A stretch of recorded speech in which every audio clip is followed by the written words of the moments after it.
சிங்கத்தின் புத்திசாலித்தனம். ஒரு அடர்ந்த காட்டில் ஒரு பெரிய சக்தி வாய்ந்த சிங்கம் வாழ்ந்தது. அது காட்டின் ராஜா என அனைவரும் பயந்து இருந்தார்கள். ஒரு நாள் சிங்கம் ஒரு காட்டுக்கோழியை பிடிக்க முயன்றது. ஆனால் அந்த கோழி மிகவும் வேகமாக ஓடியது. சிங்கம் அதை பிடிக்க முடியாமல் சோம்பலாக அருகிலிருக்கும் ஒரு பெரிய மரத்தின் கீழ் அமர்ந்து கொண்டது.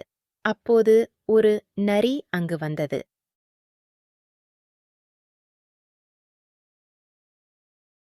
அரசே, ஏன் இப்படி சோம்பலாக இருக்கிறாய்?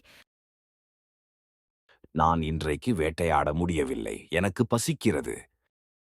அரசே, நீங்கள் சூழ்நிலையில் புத்திசாலித்தனம் காட்ட வேண்டும். உங்கள் சக்தியால் மட்டுமல்ல, அறிவால் நீங்களே நம் காட்டு அரசன் என்று நிரூபிக்க அதைக் வேண்டும். கேட்ட சிங்கம் சிந்தித்து பின்னர் தனது வேட்டையாடும் முறையை மாற்றிக்கொண்டது.